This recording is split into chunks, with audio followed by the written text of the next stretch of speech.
Hi, this is Eric from longboxreview.com, and I have in studio, physically, the guy is in real life right here in my studio basement. It's Travis, Mr. Oddfellow's Thoughts, joining me on this episode. Hey, Travis. Hey, yeah, I'm here stinking the place up. No, I forgot to put deodorant on. Oh, okay. Sorry about that. So Travis graciously decided to come up here and give me a gift, which was an issue of Batman Brave and the Bold with Green Lantern. What's the number? Is it 155? I think so, yeah. 155. And I already had told Travis this. I was going to give him a couple volumes of Kill Shakespeare to read. And did you see this? You can have this if you'd like. Oh, sweet. That's so what I'm pointing at here, people can't see obviously, is a poster from the DC New 52 poster set book that they came out with a few years back. Oh, right. So this is who did the art, Travis? Is that Sorrentino for Green Arrow? Yep. Yeah, during his and Lemire's run on. That's right. I was thinking Lemire, but I knew that wasn't the artist. Yeah. Where they briefly turned Green Arrow into more of a mythical archer as opposed to. Oh, really? Yeah, I didn't know that. They had this whole kind of like cult kind of thing with the cult of the arrow and the fist and the sword, and Katana was like the main person for the sword and whatnot. It was actually really cool because it helped for those people who have a problem with Green Arrow basically being Batman with a bow. It helped in the fact that it gave him some thing. So okay. It was kind of cool. I did not realize that. Yeah. Of course, I don't read Green Arrow as a matter of course. So my loss, right? Oh no, not in the New 52. No, I mean this was an exception. It was good during that brief time that they were on it. It was enjoyable, other than the forced TV show stuff that was stuck into it. And that's what he looks like in this picture too. Yeah. It was like they tried to meld the because that's when they slipped Diggle into it for the people who watch the show and some of that sort of stuff. But the premise that around the whole cult of the arrow thing and whatnot was interesting, and and the art made it awesome and whatnot. So for that in the New 52 during that brief time, that arc or two was good, and then outside of that, as a avid Green Arrow fan, it was horrific to the point where I actually did not collect it. So, what? Yes. and I mostly get Green Arrow all the time. But so are you getting the most recent version of Green Arrow? Yeah. Are you liking it? Hot and cold. Yeah. There are elements of it that are really good and elements that are not so good. Yeah. The writer Percy is, I don't know. He was the person that was writing it towards the tail end of the New 52 stuff, and I wasn't reading it then because it was not good. He's added some elements. Well, they've added some elements back to Green Lantern. Green Arrow. One of them being the Black Canary stuff. He does a good job of writing their interactions between each other, so that part of it's enjoyable. Yeah. His basic idea of superheroes and superheroes, what their adventures maybe aren't so top notch. So it feels very basic. So, okay. Yeah. Well, yeah. I got the first few issues and decided it was not something for me.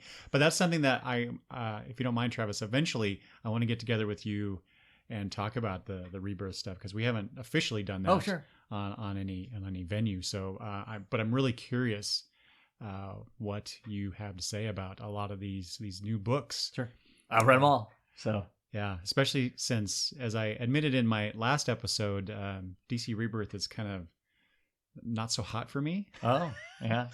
And considering how excited I was about the whole initiative, this is kind of a big letdown. But I mean, there are some still some good things that I'm reading. I'm enjoying them.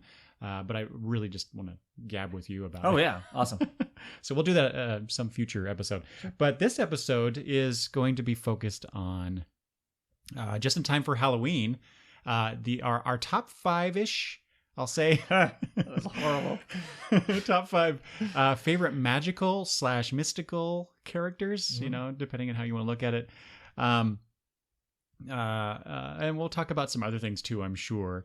But just, these are just our favorites in comics. Not necessarily that we think these are the best for whatever reason. or we're, even really just kind of, I mean, I say top 5, but we're really not kind of ranking them. It's just, these are our top favorites, right? Sure. And we haven't shared with each other our choices. Although I bet Travis could probably guess 90%, if not all of mine. And I know at least one of his, obviously. Yeah. But we'll get into that. But first, I just want to talk about a few things newsworthy-ish. First of all is the passing of Steve Dillon. That just happened as of this recording.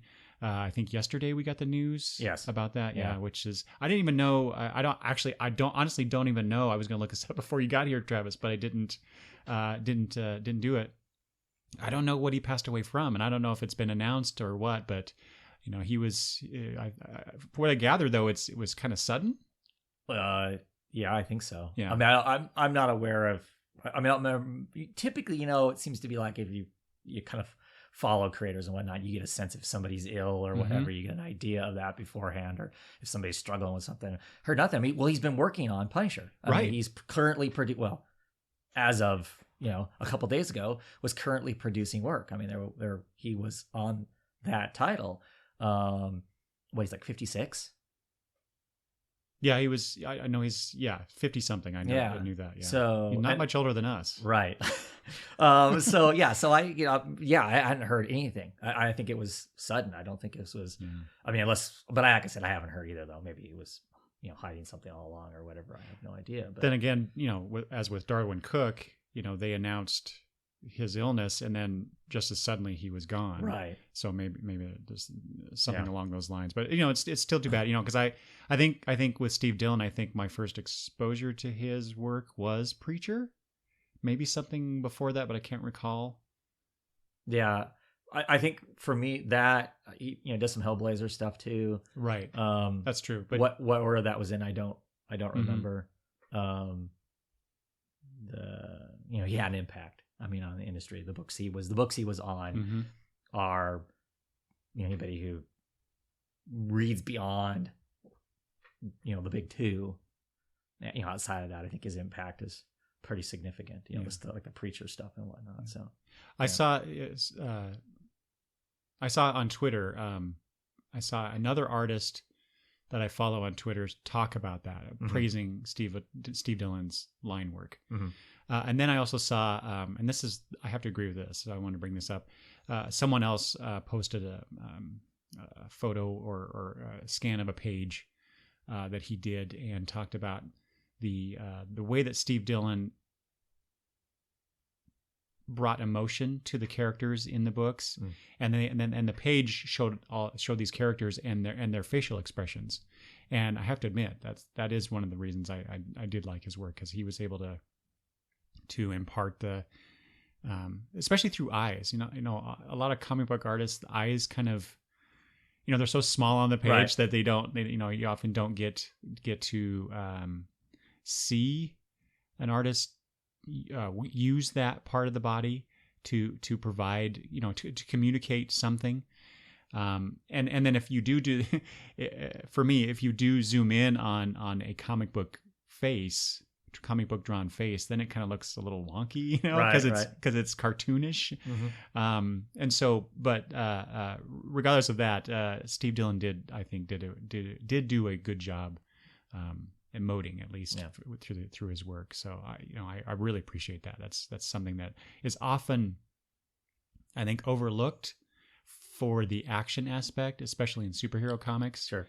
And obviously, a lot of the characters wear masks, so right.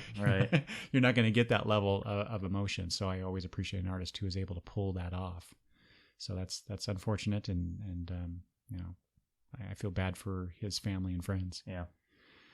2016 just sucks sometimes, Travis. It does. Ah, God. It does. Every time. Yeah. Okay. I want to get into that. Okay. So let's move on. The other thing I want to just mention, Emerald City Comicon tickets went on sale last week as of this recording. And if anybody who has listened to this show knows, and if you don't, Travis and I live 6-ish hours away from Seattle, Washington. Right. So we often go to Emerald City Comicon. In fact, I think we've gone for the last 5 or 6 years. Yeah. Maybe we missed one or two. I missed 1 year amongst 6 or 7. Yeah. So we're big fans of the show, but as fate would have it, or just happenstance, neither of us planned to go to this Emerald City Comicon because of real life stuff that we have to take care of. Right. But then, Travis, I saw the day of the tickets going on sale, I saw that José Luis García-López is coming to Emerald City Comicon. Yes. Oh my God. Yeah. Well, that's something that I have a beef with the way that Emerald City Comicon does their stuff. I mean, I get maybe you don't have a commitment from everybody beforehand, but so we know like a quarter of who's going to the show. Maybe even an eighth. Yeah. And we're supposed to commit to whatever we want to. I mean, for tickets, and then you know as well as I do, especially after last year, you almost have to get the hotels before you get the tickets. Right. Because the hotels go faster than the tickets do. So you've committed to however many days you're going to be there, and us, we have to travel, all of that without knowing what's going to be there. Kind of a thing. And for me, that's kind of where I'm at. It's like, hearing that he's going to be there and whatnot, it's like, that might have swayed me. It's not that I absolutely can't go. I just feel like there's more important things in real life that I need to take care of. But comics are important too, right? and if the weight gets heavy enough, I mean, it's like the 1 year I chose to skip going to Emerald City Comicon. After I chose to skip, and it was basically kind of too late for me to really get there other than to show up and hope I could pick up tickets from scalpers or that sort of thing, and I don't know, sleep in the gutter or something because there's no hotels. Dude, you could have stayed with me. A dozen people are there. I hear there's a dozen people there that I would have I've been actively saying for years, get these people to come to the con, get these people to come to the con. The year I don't go, that's when the twins, Fabio and Gabriel Bra show up. That's when Becky Cloonan shows up. That's when, Jason Aaron shows up. All these people that I have literally since the first time I went to the con and they send out that flyer, that thing afterwards saying, hey, who would you like to see next year? I have literally been putting their names in every year. The year I decide not to go, that's the year they all show up. So you missed that. Yes. So that's my biggest criticism. I wish we knew more of who was going to be there before we have to commit to tickets. And this is a show that's going to be the beginning of March, and we're already having to buy tickets, X number of months in advance. Why do they have to be that far in advance? The tickets? Yeah. Especially so I just went to Rose City Comicon as people who have listened to a few episodes ago when I talked with Damien and Matt. They were still they were still promoting buying tickets that basically, I think the day that I was driving out there. Yeah. So, and it's a much smaller show in comparison to Emerald City, which actually is quite nice. So that's why I keep pushing Travis to come to Emerald City. Right. Hopefully he can do that next year, but we'll see. I'll keep working on it. Yeah. But speaking of that, so like I said, José Luis García-López is coming. I really, really want to meet this guy and just say hi and thank you, because his work, when I first got into comics, his work was one of the first where I went, wow, this is really cool comic book art. And then quickly followed by George Perez. Right. And Aparo, Jim Aparo. Jim Aparo. Yeah. Those my Batman. Yeah, those three especially were just like, they were comic books to me. Right. For sure. Along with I'd be remiss if I didn't say John Romita, Gil Kane. These are the giants in my mind when it comes to comic book art when I first got into collecting comics. So the fact that because I know I think this is his first time in this area. I could be wrong. First time to Seattle, certainly. Yeah. I hope I'm right about that, but I think that's right.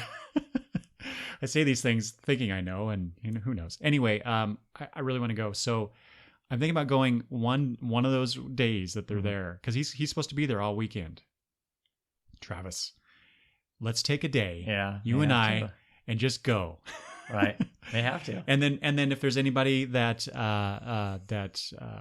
we're digital friends with, that happen to be there too, or even real life friends with now, we can meet up with them and talk comics and stuff. But just I don't know. I feel like I'm doing something wrong if I don't go see. Well, some of those kind of legendary people that are informative to our comic book, youth aren't around, right? To meet or whatever. And I was a few years ago. I was at a con in Vegas, and it wasn't a very big con, and George Perez was there, and Jim Lee was there, and people are like peeling out of his line to go see Jim Lee, and I'm like, be my guest. What? Goodbye. This is a legend. This is somebody who's informed all these other people's work, whatnot. And I know it's hard, to get something signed by Jim Lee or whatever. I mean, and this probably would have been a better opportunity because, like I said, there were a lot less people. But no, this is, I'm assuming Jim Lee's going to be around for a while, hopefully, Mr. Perez is around for a very long time too. But when I get the opportunity to, it's like I was stunned the year that Marv Wolfman was at Emerald City Comicon, and there's nobody at his table. Mm-hmm. What?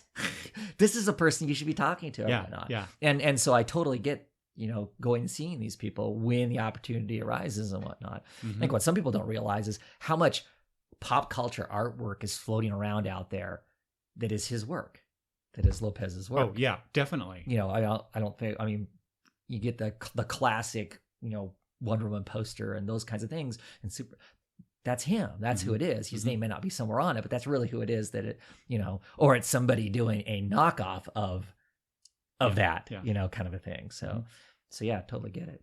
So yeah, may have to hum and haw about it. How to take a quick road trip over for a day, huh? Oh my gosh. Anyway. Yeah. So I just wanted to throw those things out there real quick before we got into our topic. But let's get right into it.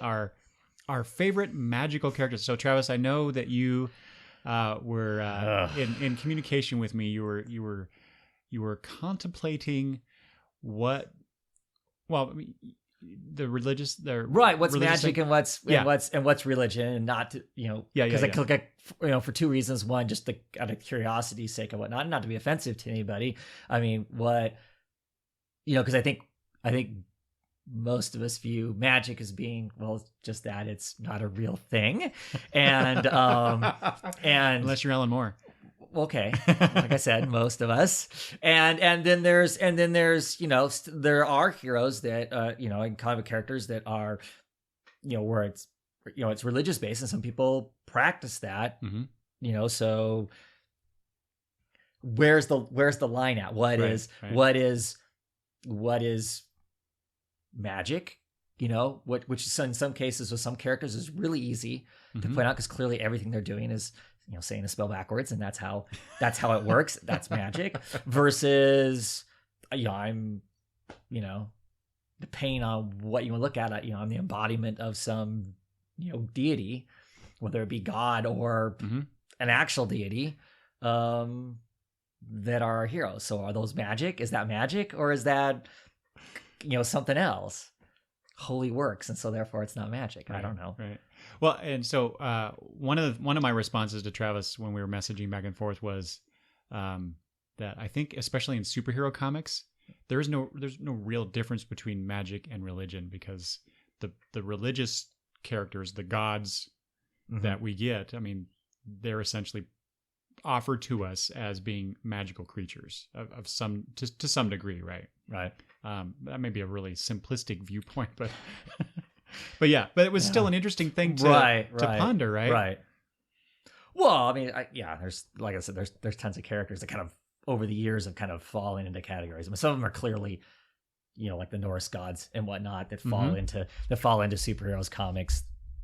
Depending on what your view on that is, are they gods or are they just powerful beings? Right. I mean, and then there's other ones though that have been, tied into, Christianity and whatnot, and so then it gets a little weirder as far as is that magic or is that how do you and the big two, obviously they kind of shy away from that in some sense. Yeah. So I know there's been some characters. I'm thinking specifically of what was the angel that was in the JLA, Zoriel. Yeah. Who was an actual angel, right? Right. So the Spectre. I mean, obviously, the Spectre. But that I think that came later though, right? Because they didn't really tie the Spectre to Christianity until much later. Right. Well, I mean, even in the New 52, they tied Phantom Stranger into. Oh, right. I forgot about that. See that was a challenge to me. I'm going through and I was thinking of my favorites and immediately a bunch of them came to mind. Right. But then as I started pondering, well, who else is there? Because oftentimes when I'm coming up with characters for these kinds of lists, I tend to forget about a lot of things that where I go later. That's an obvious choice. Why did I forget about that one? Wonder Woman was one of those for me. I'm like, how could I not think of Wonder Woman as a magical character? Yeah, my list has been pretty fluid up even to driving up here to meet with you. Like, as far as what do I want to talk about and what order do I want to talk about them in, kind of thing has been pretty fluid. Because I don't think people think about Wonder Woman being magical, but clearly she is. So right. So regardless of the fluidity of your list, so did you rank them in any way, or do you just come up with this is a collection of people that I really like? Well, there were some that immediately are like, this is is in my top 5 somewhere, kind of thing. Quite honestly, I love doing top 5, whatever. If you top 100, I'm okay with, because then I can just kind of move things around. But truly saying this is my absolute favorite, I have a real hard time with that. And it changes, right? Right. It's like picking the favorite kid, and depending on where where they are in and where they are in comics right now, sometimes influences that. 5 years ago, you would have asked me who my favorite person is. I'd probably say same person at the top of the list, but would be much more influential in being at the top of that list, kind of a thing. So so that's some of it too. But yeah, I mean, I ranked, no, really. Okay. I get within that 5. There is the person that's at the top. That's my favorite.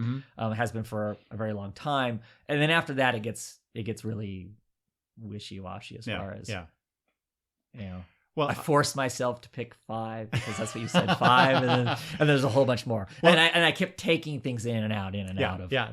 That's what I was doing too.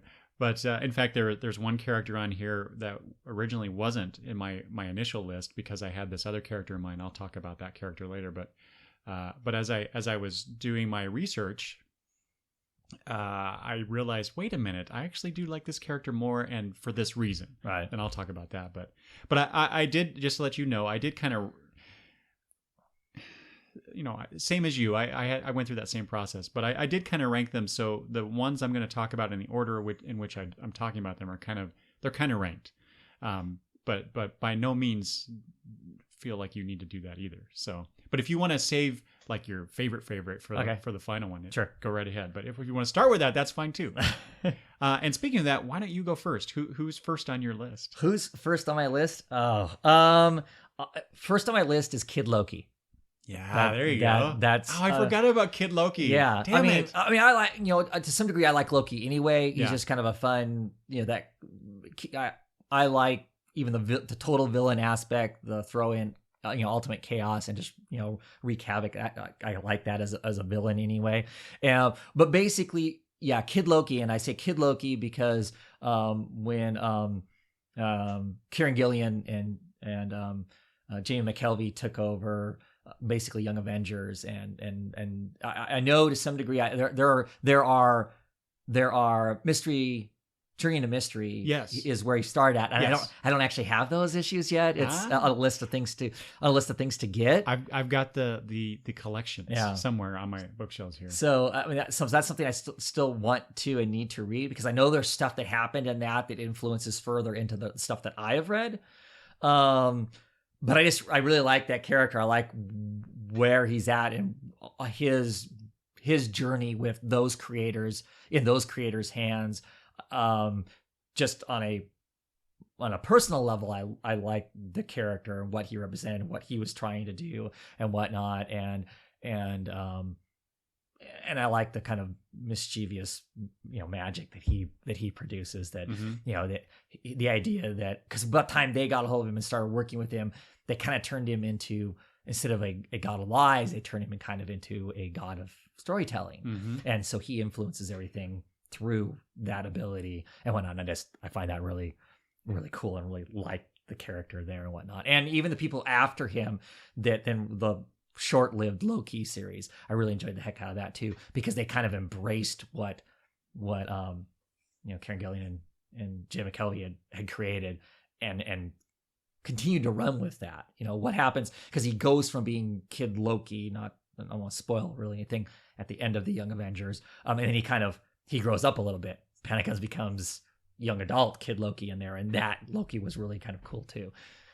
Like what they did with him there. So that's well, and what you were saying before about where the character is and as interpreted by whomever, that's a perfect example for me, because when you think of Loki from past Thor comics, right. He was just the brother character, the evil brother character, right? And I didn't find Loki all that interesting, until they did him as Kid Loki, and then brought in elements from the films, from what's the actor's name? I'm blanking. The guy who played Loki, Tom Hiddleston. Yeah. When they brought in elements from his performance of that character, I really like that. Just because I think Jason Aaron does a really good job of capturing that, and just he's just a damn good writer. But and of course the artists involved portraying that character, not necessarily that they're drawing him like Hiddleston looks, although there's a certain element of that. There is some of it. Yeah. But they just do a really good job of characterizing that character. The way in which they portray that character is what I'm trying to say, and so now I really like that character, and I enjoy seeing him in Thor comics or elsewhere for that matter. Right.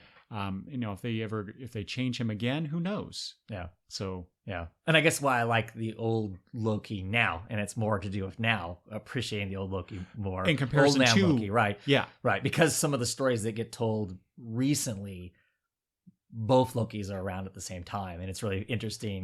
Interesting, the kind of evil old man Loki that has reached his goal. He's destroyed pretty much everything, versus the current youthful Loki that's trying to make sure he does not become this monster. He does not want it, because he feels like he's been, and that's a personal favorite of mine, people who are kind of villains or whatever, and they feel like they have been painted as villains by everybody else.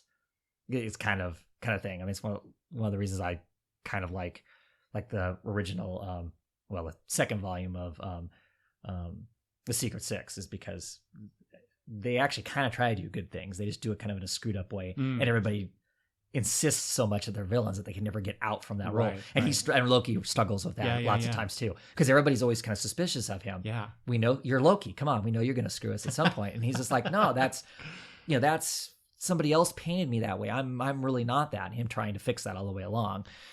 To me, that's an interesting and compelling story. Well, and add on to that, from a narrative level, you mentioned this before, how he's kind of like the god of storytelling, right? Well, that's what these stories about gods and magical creatures are all about, is these stories about them. And over time, those things change, where, what may have started out as a quote unquote evil god becomes more of a trickster character over time, and then maybe becomes a heroic character as well. And vice versa. You can always go the other way. So that aspect of it, that sounds really cool to me. That really appeals to me. Right. Yeah. Yeah. So that's why I made the list. Less to do with maybe him throwing lots of magic around, just how the character ultimately makes it. Right. Well, this is just, here are the reasons why we like these characters, regardless of their actual, quote unquote magical powers, whatever those happen to be. However, the first person I'll talk about is all about the magical powers and the way in which she uses magic. I really love this. I just love this concept. I always have, ever since I saw her in the satellite era JLA, and this is Zatanna. Right. Oh, yeah. Classic. Right. just saying the spells backwards, and I just think is really cool. But then you get stories, and this was one of my critiques about. Remember when she had her own series back in 2010? Yeah, and we were so looking forward to that. Yeah. And then we started reading it, and it didn't quite meet. And I think if people go back, if you go to longboxreview.com, go to the podcast page, scroll, or go down the podcast archive page, I should say, and go down. I think it's episode. I want to say 4. I was supposed to look this up. I didn't. I think it's episode 4 where there's actual an extra audio clip that I have of me and Travis talking about our disappointment about the Zatanna series. Right. So people can go listen to that. But I really like Zatanna. So it's Zatanna Zatara. So she's a legacy character first of all, and I just love the concept of legacy characters because her father was Giovanni Zatara, and he was a Golden Age. Again, magical character. So there's that legacy, like I said. And like I said, she casts spells backwards. So you get a lot of these, what am I trying to say here? Just these machinations by which her adversaries will try to gag her or prevent her from speaking. And she has to come up with creative ways to get around that. Right. So that's just really cool. And she has a really interesting look. She's for the most part, she's usually shown wearing like a tuxedo top with fishnet stockings and high heels and a top hat, a magician's top hat, right? Yeah. Which is just a really cool look, right? Yeah. There have been some others that, like I mentioned the Satellite Era JLA. She had more of a traditional superhero costume. Was that the blue and white and black kind of thing? I think so, with the ponytail. Yeah. Well, and there's even early Silver Age, she has that kind of almost a poncho kind of. I forgot about that one. Right? Yeah. But then in the New 52, this is one of the when the New 52 hit and there was some design changes. Right. That was actually one I really liked. Yeah. Because she was wearing these leather pants. I think they look like leather pants. Right. But she was wearing what do they call it? A corset. Yeah. And this jacket over that, but with instead of the fishnet on her legs, it was on her arms. Gloves. Mm-hmm. Yeah, which I thought was kind of cool. Yeah. I'm going to talk about the looks of the characters too, because a lot of my favorites have interesting looks. Let's see here. So, I mentioned her 2010 series. My first exposure to her was, I think it was JLA number 168, and that was Travis, did you ever read this one? This is where the Secret Society of Supervillains are able to body swap. Yes. And she's one of them. And that storyline is significant because decades later they do Identity Crisis. Yeah. And that background, that story is a huge part of the background of Identity Crisis. Right. So there you go. Yeah, they used her in some interesting ways and places and whatnot. I mean, that whole Identity Crisis, for instance, I mean, she's kind of the linchpin of committing an act that some people feel is unforgivable, kind of a thing. So well, there was even some of that that I was reading where they kind of brought in over the years. They brought in the fact that Giovanni Zatara and Thomas Wayne were acquaintances or friends. Right. Therefore, Bruce and Zatanna knew each other. Right. So they were friends growing up. And then that happened. The mind wipe. She mind wiped Batman because he stumbled across their secret plan.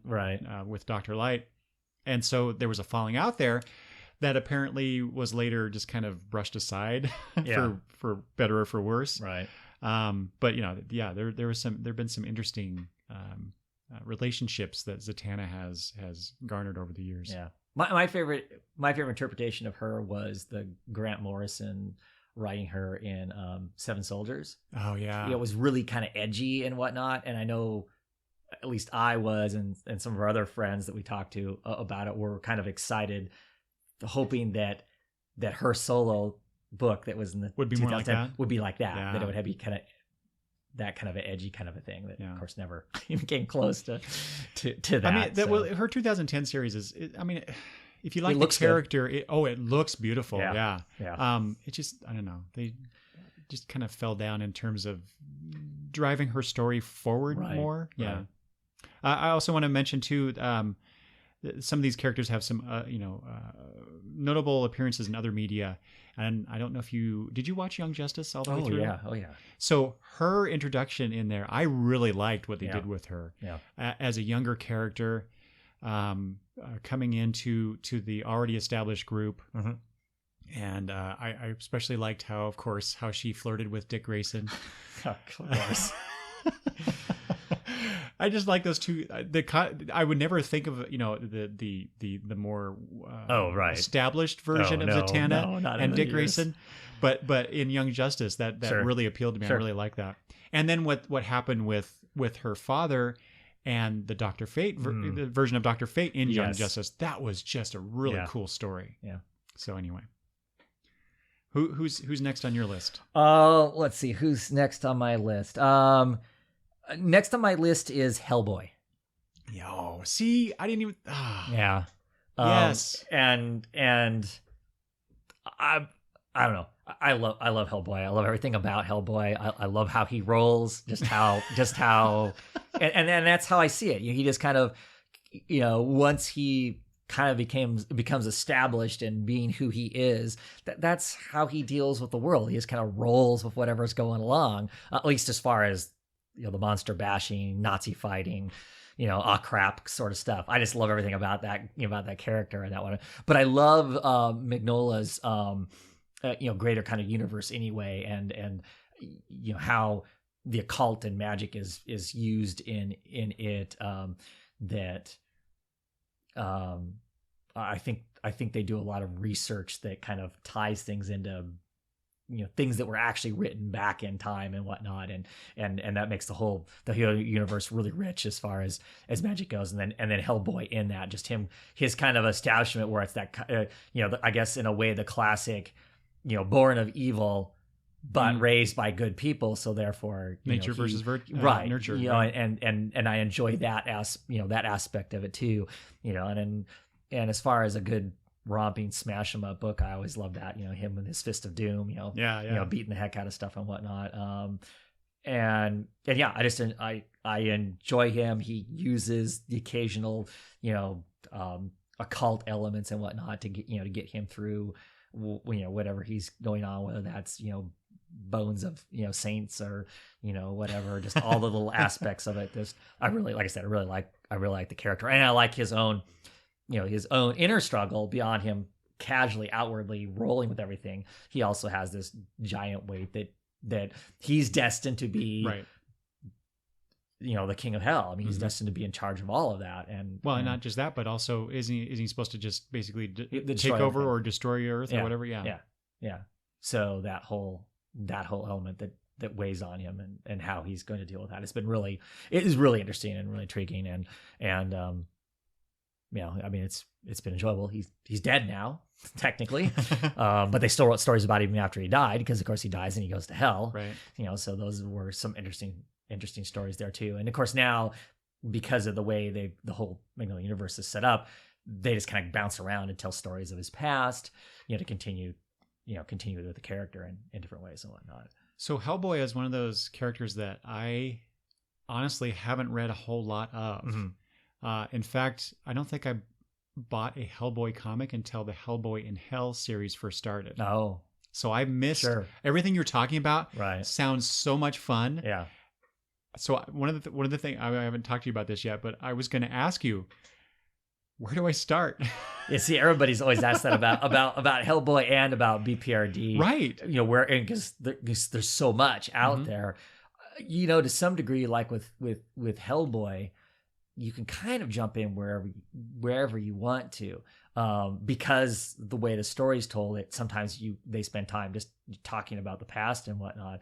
I'd have to actually sit down and look at volumes to go, this is the really good one. Get this first one out, because I think it's actually some of the stuff, like, because you can go back to they've put out books here recently of him as a kid, still back in the early 40s when he's still Hellboy at the circus, for instance, whatnot, where he kind of runs away from the professor for a while and hides out at the circus and gets into some mischief there and whatnot. But I don't think those stories are as good until you until you know him as an adult, until right. you know him as the now. history, the context. Right. And then you get to see him then back in those times Mm-hmm. that helps inform why maybe he's, the way he is now and whatnot. But yeah, I'd have to look.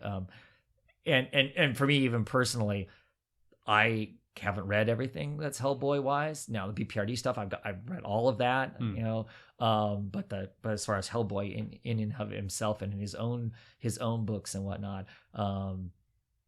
I've read some of the older stuff, but most of what I have read has been the newer stuff that's come out since I've gotten back into really jump back into comics and whatnot. So, but yeah, I mean, I personally, even these little things that are coming out now, where it's Hellboy and the BPRD, and then it's, and then they've got a date, 1954, 1953, 1952. Even those are just little fun little 1 or 2 shot kind of things that just kind of fill a time spot in the guy's life. The beginning of those, which I think was, I want to say 51, but that may be not right, is like his first mission with the rest of the BPRD, where he's actually a member of the team. Is kind of interesting. And some of that stuff, when you're reading that, you can read at face value and it's like, okay. And then some of it has more value to it after you've read more of the universe because they keep referencing back or having characters show up places and whatnot. And it gives you a better idea of why the heck they are the way they are too. That's something the universe does a very good job of, is every character matters. Mm-hmm. No, I mean, if they don't really, I mean, there are characters that don't really do anything with. They're just kind of background people. But as far as any character that really delivers dialogue and whatnot, they flesh those characters out. Every character is as important as the main characters. That makes it interesting. It sounds like a very rich universe, and that's something that I love. Yeah. So I think I actually have the first 2 volumes of Hellboy. I think it's just to your left there, Travis. Seeds of Destruction, I think. Yeah. And then whatever the next one is. That's good. So I think it's the first 2. Anyway, so I have those to read. And I've read, like I said, I read that little bit of Hellboy in Hell. And of course I've seen the 2 movies. Right. So I love the 2 movies. I was going to say, because usually don't care for theatrical versions of these characters. But I mean, like any movie, they tweak some, elements of when things happen and that sort of stuff. But no, I think it's hard, quite honestly, for me now to read Hellboy and not hear Ron Perlman's voice. Right. So no, I think those movies, Del Toro does such an awesome job of those movies. Those movies are nailed down perfect. Like I said, the relationship between the people are a little different in the movie than they are some in the in the comic. But otherwise, no, it's solid as far as grasping the universe and kind of how it operates and how those characters are mostly. Mm-hmm. Yeah, those movies do a great job. Those movies are definitely, as far as comic book adaptations, are way at the top of my list of. Wow, that's high praise coming from you. Now, was there an animated series as well? Those are awesome too. I have not seen those. Oh, those are the animated stuff. The animated stuff is even closer to the comic book because because lots of times. I mean, you're talking about the look of it or the look and the story. Okay, look and story. Just odd stuff happens because a lot of the Hellboy and Hellboy universe stuff, they wander into some place with a kind of like X-Files, a half idea that something weird might be going on, and then lots of times it ends up being even more nuts than what they could have possibly thought of, what was there. And lots of times it's just some odd, crazy thing. And there's never a pure answer to what happened. I mean, there might be a monster shows up, they put down the monster and then they're kind of like, okay, that was weird. and then they go on, they log it as information. And then they go on because there's nothing else to do. I mean, it's, lots of stories always have to have this neat, clean ending that everything's perfectly tied up. You have all the answers and everything. No. That isn't how the occult and the mystical world works. Sometimes it's like, I don't know. And then they may come back, like in the case of BPRD, 40 issues later, suddenly they're referencing that crap again. It's like, whoops. This was, you remember that sword way back then that one guy had or whatever? Now it makes sense. Whether they have that planned out or it's like the people they have helping them, helping Mignola write it, go, hey, we should use that back there. Let's put it here. That'd be cool. I don't know, but especially as far as the stuff that John Arcudi helped write is super, super solid. All of that stuff is really good. That's really good stuff. There's some stuff early on that's, you know, a little shaky as they're trying to find their own footing as far as the series and that kind of stuff goes and whatnot. Yeah, but it sounds so fun. Yeah, I'm just gonna have to start buying all the trades. And what you do is you go buy the library editions of the Hellboy. Oh, really? Stuff. Yeah, okay. They've got these big, massive, super awesome looking. They're a little on the spendy side, but they have a lot in them, and like I said, they're oversized. If you're into having cool looking stuff sitting on your bookshelf, that's the way to go. I'm not saying that's the way you have to go, because clearly you can go and get the trades at really reasonable prices in a lot of places and whatnot. I mean, if you have a decent library, you can probably find them in the library too, for that matter, if you don't want to own them. But yeah, good stuff. Cool. Oh man, you're gonna end up making me spend more money. See, that's the problem talking comics with people. It's expensive. Okay, so my next one is, I don't know, maybe some people won't think of this so much as a magical character, but I do, and that's the Golden Age Green Lantern, Alan Scott. Yes. Who is off to my right here on the I bookshelf. thought about that. I'm like, hey, he's actually technically... He is, right? So again, he's like I say, the Golden Age Green Lantern, first appeared in 1940, and so he possesses this magical ring and this power battery that was, there have been many additions and changes to his origin over the years. So I'm talking about his more or less original origin, but so this meteor falls to Earth and it's powered by the green flame, whatever that is. And over the years, it eventually finds its way to Alan Scott in the form of this power battery. And there's a train wreck because he works as an engineer on a train. And it informs him, make this ring and I will give you power. And so what's really cool about, and so he's able to create these constructs with his ring and do other things. He can make force fields. He can actually make himself intangible and walk through walls. All kind of like the typical magical power type stuff, right? But he what was I going to say? There was something else. He's like Aladdin and the genie all rolled up into one, exactly, which I think is just really cool, right?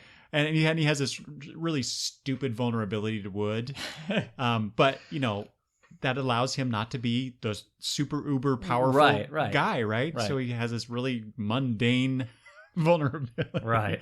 And then they try to explain it off by saying that the green flame draws its power from green growing things, and that's why, which seems really weird, but okay, it's comics, right? Yep.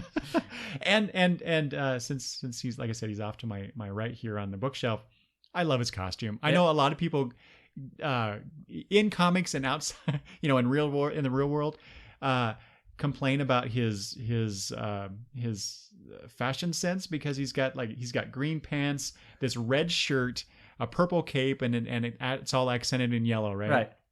I just love it though. No, it's classic. It's classic Golden Age hero, and to me that's what makes him cool looking as far as the look goes and whatnot. And quite honestly, I really like that Green Lantern. And anybody who listens to me ever talk about superheroes and whatnot knows I loathe the Green Lanterns as a general rule. But he's cool, and that's why I've always liked the JSA versus the JLA when there was lanterns involved, kind of and whatnot. But yeah, he's a great character.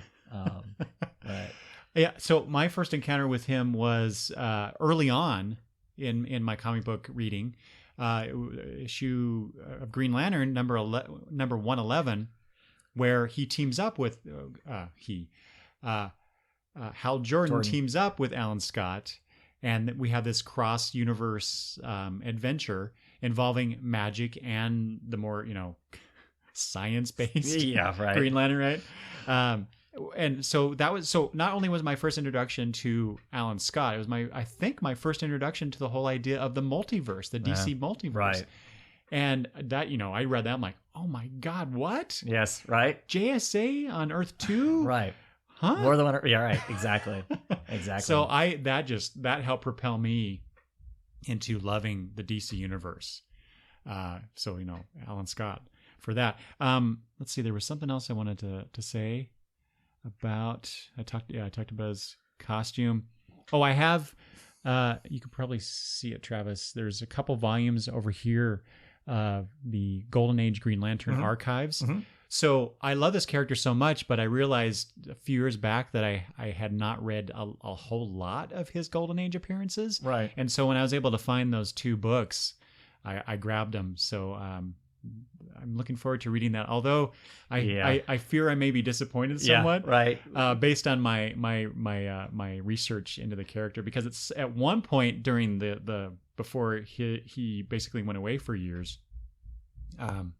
He was the sidekick to, I think it was it Rex the Wonder Dog, or am I thinking of a different? But there was this dog character introduced into the Green Lantern comic, and that dog became more popular than the Green Lantern. Right. That's hilarious. That is wow, hilarious and sad. Yes, very sad. But yeah.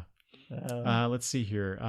There was a couple other things I want to mention. So other appearances in which Alan Scott Green Lantern appeared, which I just absolutely love. One is the Golden Age. This is by James Robinson. Oh, right. And Paul Smith, I think. That was you've read that story. Yeah, right? That's an awesome story. Yeah. And he's referred to as the big guy, right? In that. So in that story, if people don't know, there is no Superman.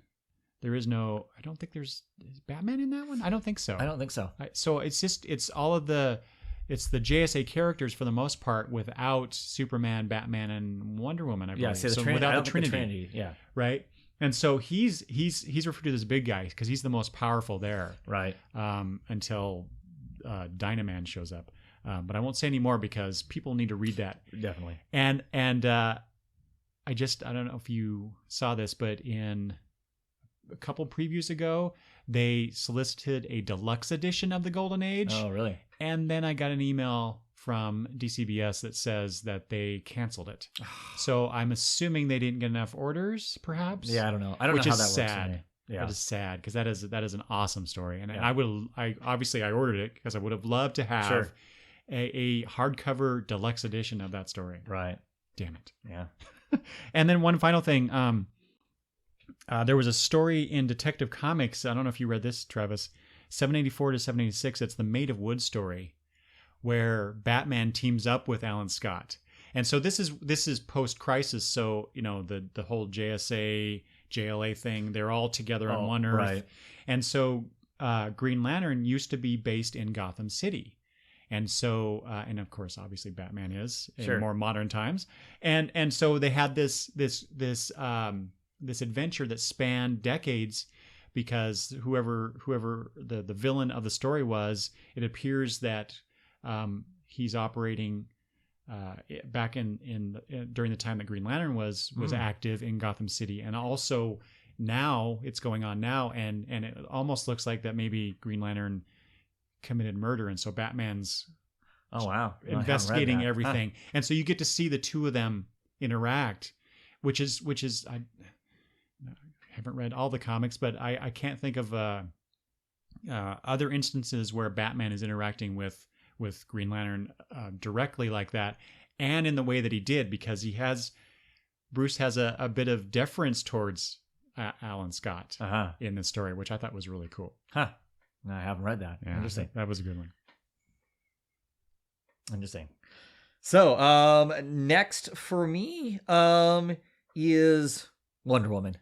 I mean, it's just Wonder Woman. Right. I don't know. I mean, I don't even begin to know what exactly what to have a conversation about Wonder Woman. Character I've always liked. Certainly, I don't know that I watched the Wonder Woman TV show when it originally came out, but definitely watched it. I know I definitely watched it in reruns and whatnot. That enamored me to Wonder Woman. Immediately. Which season? The one where they're doing? Did you prefer more? Which season? The World War II era or the more modern one? I don't know. I mean, I think as a kid, now I like the World War II better. Mm-hmm. As a kid, I think I like the modern one just because come on, she rides a skateboard at one point. So, I mean, Is that the one? And I was a skateboard rider. Was she wearing a helmet? Yes. Yeah. Yes, because you have to be safe. With the star-spangled Yeah. So it all matched up and everything. But yeah, because I was one of those early skateboarders. So that was on top of it. But I didn't really, I mean, I like Wonder Woman. I appreciate her. Early on, she would end up in comics that I read and whatnot, but it wasn't like I was reading Wonder Woman. I'm sure there was a Wonder Woman comic out. but I absolutely didn't pay attention. Do you remember Wonder Woman back when we had the comic shop we both went to? Do you remember it sitting on the shelf? See, I don't until Perez got a hold of it. I don't remember it. I think you're right. I don't remember it even sitting on the shelf, to be quite honest. But that's when I started collecting Wonder Woman. Was when so post-crisis, post-Legends, so George Perez doing right. It. That's when I started actually buying Wonder Woman comics and whatnot, and I, of course, art-wise, immediately loved it. But and I've really enjoyed reading the character since then. Anytime I dip back into comic, after my break, it was fairly quickly a comic I picked back up. I missed like the Rutka run on the book and whatnot. I got back on it. Yeah. I got on it when Gail Simone was on it. Of course, it went through some really rough patches, kind of after the Gail Simone stuff and whatnot, where they, DC tried revamping her in ways that didn't need to be revamped, in my opinion, as far as the little pants and jacket and all that silliness that went on there, and writers taking over the book and then bailing on the book and all that kind of stuff and whatnot. But I thoroughly enjoy the character. I love the character and the stuff that I do read. Generally, she's a character that adds a balance to whatever else is going on. It, within the Justice League, she adds a balance to the dude bros, that are and whatnot. And I appreciate all those aspects of it and whatnot. Sometimes they don't give. Sometimes you forget that she's a magical. Because she's, to some degree, people point and go, she's just the female version of Superman, kind of a thing. Kind of, but no, kind of stuff. But I like the stuff where they get into the kind of the more, mythical kind of stuff with her. I enjoy that stuff. Some people don't like the New 52 run, the larger portion of it, 35, 36 issues of it. I really like their Ezra run of it. It was definitely more godly and magically based as far as that kind of stuff. I really like that. I also really, I just drew a blank on what it was called. But anyway, I like the character. I like what she represents, on any number of levels and whatnot. So I like what's currently going on with her too. I think that's interesting in the story that they're that Rutka banging back on the book, the story they're telling there with the amazing art from the artists that they've got on that book. But so speaking of Wonder Woman, Travis, we could easily, now that Jill Thompson's graphic novel came out just recently, right, we could easily do a top or top origin 5 story, or whatever it was, origin story of Wonder Woman. And to some degry I get that, but at the same time it's unfortunate. It's weird. Why does everybody think they need to retell that? Well, I get your point there, but it seems really weird to me that DC would greenlight so many different origin stories of Wonder Woman. I realize it's Wonder Woman's 75th anniversary, right, and all that, and that's great. But why would you tell the same story over and over? Because it's not the same story, but it basically is the same story, right? Right, yeah. Because you have the Earth One Wonder Woman. The Legend of Wonder Woman, right? That was fantastic. It was beautiful, and now you're getting Earth One. You have Jill Thompson's, right, which is a little different, I know, but and then of course the current comic, and then the current one, they're trying to explore that some too and whatnot. So it's weird, right. But I'm all for more Wonder Woman. I'm even getting. I think it's coming my next shipment. The Wonder Woman 75th anniversary special. Yeah. So, and like I think my first exposure to Wonder Woman was probably though the Super Friends cartoon. Yes. Then the Linda Carter series, or maybe I don't know. I guess that time too. That was about the same time for me, right? So it's hard to say, but it's probably the cartoon. Yeah. And then I really enjoyed Susan Eisenberg's performance of Wonder Woman in the Justice League. Yes. Cartoon and Justice League International. Or Unlimited, sorry. Unlimited, yeah.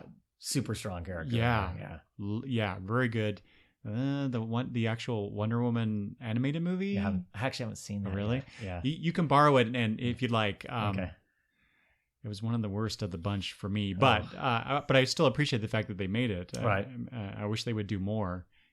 How many freaking Batman animated or animated movies do we need? Yeah, but. Lots, I think, probably. No, I get it. It's just it'd be nice if they focused on other characters. But, and then I forget. Did you see Batman versus Superman, or did you just totally? No, okay. No. That's right. You actually went opening night. Yes, I did. Which is weird. That's a weird thing for me too that you did that.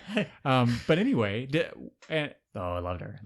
Yeah. Oh yeah. I'm best part of that movie. I'm super stoked for her movie to come out next year. Yeah. Super stoked for that. Yeah. I mean, I'll be opening night. I will be there for showing probably.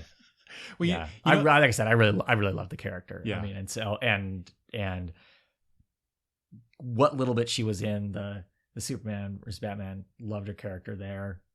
I don't know, just excited for that. So. What what was I gonna say? You know how people they do the memes right on the internet where they take a picture and add some text. Sure. I actually, my first and only meme I ever made was you remember that old SNL skit with Walken with the cowbell? Yeah. Needs more cowbell. Right. So I did that. I got a picture of Walken. And I said Batman versus Superman. Yeah. Needs more Wonder Woman. Right. Exactly.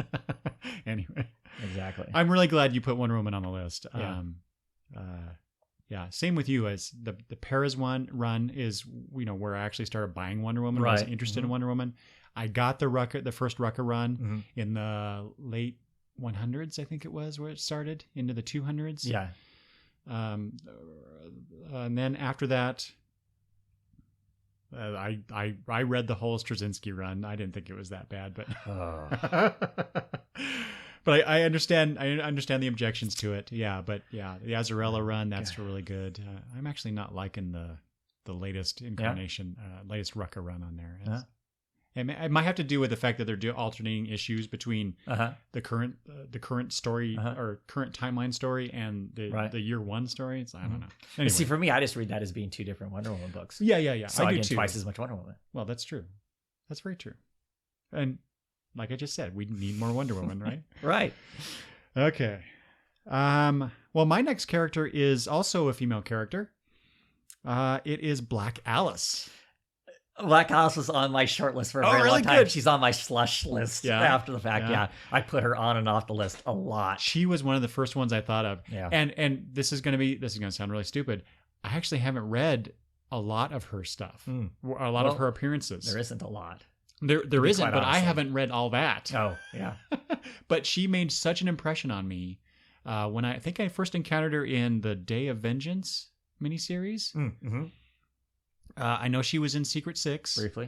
Also Birds of Prey. That's where she first appeared. Right. What was that issue? That was number 76 from 2005. I just... So her real name is Lori Zeklin. I don't. Does that mean anything? Does that have any weight in the DC universe? Nope, not to the best of my knowledge. Okay, I couldn't find anything either. But it's an interesting. Zeklin is just an interesting name. So I wondered if perhaps there was something to it. But I really like. So it's kind of like Zatanna. She has this weird way of using magic, or not weird, just interesting way of using magic. Black Alice is the same. She borrows the magical abilities of other magical beings for a limited time. It's not determined. It's not like Our Man where his powers fade after an hour. It's like sometimes she has them for a while, and sometimes it's a really short time period.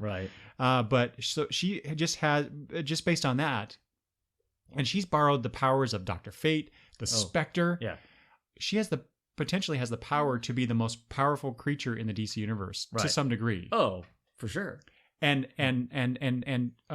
as far as her costume, that's another visual aspect I love about it. Cool. So when she takes on those powers of the other beings, her outfit changes to something resembling that character's costume, which but usually in a black. Well, because she's goth. I mean, she pretty much has the stereotypical look of goth, short of literally painting her face white. The dark makeup, the black hair, the all black leathers and laces and that sort of stuff. And so so it always maintains those trappings, and so so you get this kind of goth Wonder Woman.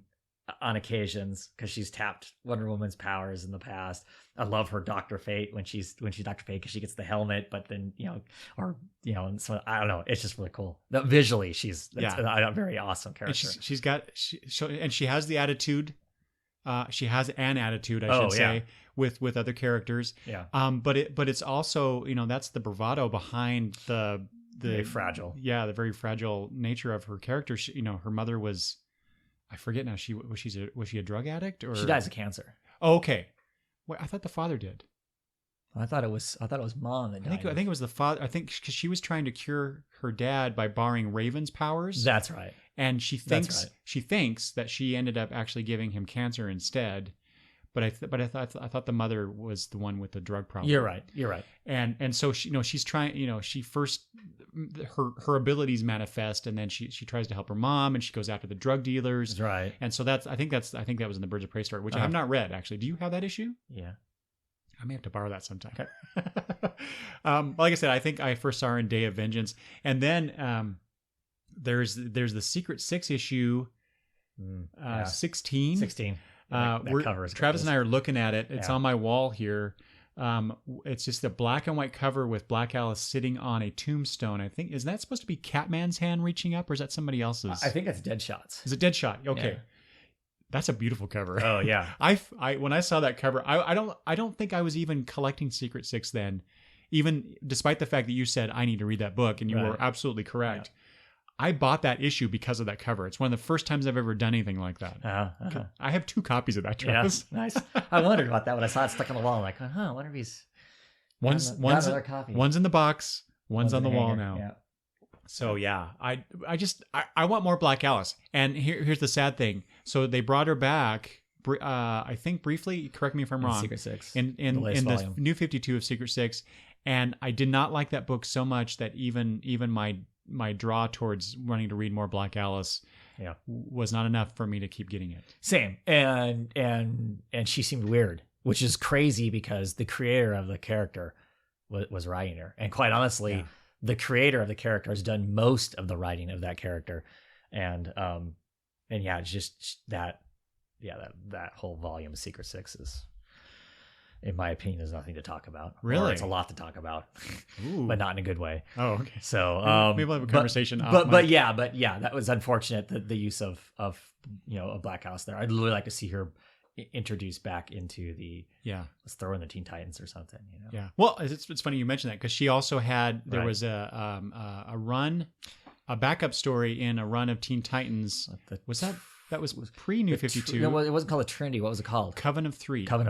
Yeah. Yeah, so she teamed up with Tracy 13 and Zartara. Well, no, what's the cousin? Zatanna's cousin. Yeah, whatever his name is. It starts with a Z also, of course. Yeah. So do you remember me asking about this when that stuff was coming out? Because I had dropped Teen Titans at that point, but I think you were still getting it because your kids were reading it. Because I know you weren't all that enamored with it. Yeah, and I was just foolishly still getting it because it was the Teen Titans, right? Oh, okay. Yeah. But I saw that there was this Coven of Three, and I saw Black Alice was in. I'm like, right. So I think I texted you or something and said, Travis, should I be getting this because it's Black Alice? And you were like, no. But in the end, I actually did end up going back and getting all those issues, not just for the Coven of Three backup, but because I wanted that run of Teen Titans to read. But I'm looking forward to reading more about Black Alice, and I agree totally. They should bring her back and do something with her. This is a character that's just crying out to have more exposure in the DC universe. Yeah. And I couldn't find any references where she was like in an animated series, like in the background or something. But so if anybody out there knows that exists, please let me know. Yeah. But I mean, but you're so right. Visually, she's such an awesome character. She's just tapping into powers and whatnot. And a lot of the magic users are afraid of her because you're Faust. You think you're all hot, hot stuff, and suddenly you're stripped of everything because she's standing there and taps it all in. Oh my God, Travis, that is the miniseries right there. All of these magical villains go out to kill her because of that possibility, right? Yeah. The story writes itself. Yep. You're welcome, DC. Oh, and before that, I was thinking, how great would it be to see Black Alice and Constantine get together? Yeah, that would be interesting. Oh, they have some of the same. I mean, they're both kind of dour, kind of. I mean, it would be, they would be two sad sacks together. I think it would be fun. It would be fun. And she wouldn't put up with his crap either. No, and he, but vice versa. True. You know, I mean, her with the whole Constantine doesn't put up with anybody's crap. Right. Right. So. Oh my God, I want to read that story now. I may write that story. Anyway, fanfic. There you go. Awesome. So, next on my list is a superhero that I've liked for a very long time. I mean, I have, you know, con sketches of the character and stuff like that, and it's Dr. Fate. Oh, you know, he's on my list. Yeah. All right. In fact, he's my number one on my list. So and you go ahead. And actually, he's the first person I wrote down. Yeah, me too. Me too. Like, I mean, it's just. And I love the character. I love all the different aspects there's been of the character because Dr. Fate at times has been, you know, it hasn't always been the same guy, you know, kind of a thing. My favorite Dr. Fate actually is Countdown to Mystery, which is hilarious because I'm not somebody who likes tie-ins or spin-offs of events and that sort of stuff. But the Countdown to Mystery, I love that story. This psychologist who's, you know, basically his life's kind of fallen apart, and he ends up with the helm of fate and his adventure trying to come to grasp with that. Wasn't that the grand nephew of Kent Nelson in that storyline? I don't remember that. I think it's Kent V. Nelson. Yeah, could be. Because I have that. I actually have that in the trade format, and I read that. I enjoyed that. And I really love that story. It was supposed to be the beginning of a ongoing, and I was like super stoked. You know, yes, Dr. Fate ongoing. You know, I'm so ready. Wasn't Steve Gerber involved with that? He died. Yeah, he died before. Well, he died before Countdown to Mystery was finished. The last issue was finished by his friends Gail Simone. It's one of the people finished it out because he died. That's right. Wow. Yeah. And I don't know, I'm not 100% sure exactly if that's what killed the ongoing or what. I had read that there were some behind the scenes changes and delays, and then of course he died. So. Right. So bummer. I still think they should have one. I still think they should put one out.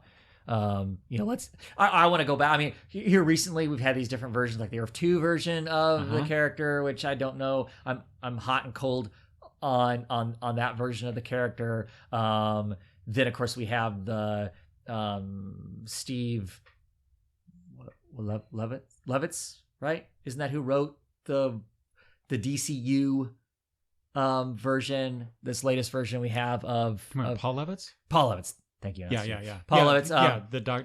The latest Dr. Fate series. Character was fine. I didn't care for that series. Yeah. And then in Blue Beetle, just a few weeks ago, he seemingly the more traditional version of Dr. Fate shows up. Yeah. And lays down the heat on the fact that, of course, Blue Beetle is not some technical thing, but some magical thing. Yeah. And it needs to be taken care of. Yeah, and then that's it. He's gone. Which I'm okay with that because that's, you know, him and Phantom Stranger, you know, our characters that do kind of just show up and lay down some, you know, big, bold, you know, mythical, you know, this is an evil presence or whatever, you know, and they're gone. And I'm okay with that because I kind of like the character being that, you know, kind of a thing. I'm actually more excited for him to go back to that than being some kid that's lost being the character. I don't want my Dr. Fate to be that. I enjoy that kind of story, but I don't want Dr. Fate to be that. I want, you know, give me another magic character who has to kind of feel his oats and figure out who he is and how he's going to operate in the world. Cool. But give me Dr. Fate being the wise, like powerful, the badass. Now I liked, like I said, I say that, but like I said, my favorite telling of Dr. Fate is the one of this messed up has been alcoholic, you know, psychologist that's down on his luck becoming Dr. Fate. But I don't know. But I really like the character a lot. Well, yeah. So yeah, like I said, he was my first character that I wrote down. He's my number one, if you want to do that. I just love it's the helmet. Yes, I love the helmet. Yes. So you know he has. So they in my research about Dr. Fate, They talk about basically the cloak, his cape, the amulet, that round amulet that he wears, and the helmet. Those are kind of like his three accoutrements, right? Mm-hmm. Magical talismans, if you will. Yeah. But just the visual of this guy, this character that wears this helmet that hides his face except for his eyes, right? And then also on top of that, this I don't think this is how the character when he first appeared. So this is again 1940. Kent Nelson was the original Dr. Fate, but Naboo the Wise is this character that who in later stories, and I think kind of overall more generally here the modern telling of the character, Naboo is kind of the presence that's in the helmet, right? So Naboo is really kind of Dr. Fate. Yeah, in a sense. Yeah, and so you sometimes get these stories involving Dr. Fate where the host, regardless of who it is, has to kind of battle against Naboo's will, and there's that struggle. So, and sometimes as I know I referenced this before with Zatanna in the Young Justice cartoon, Dr. Fate, once you put on the helmet, you become exist. This other entity, and that other entity will not let the human host go. Right.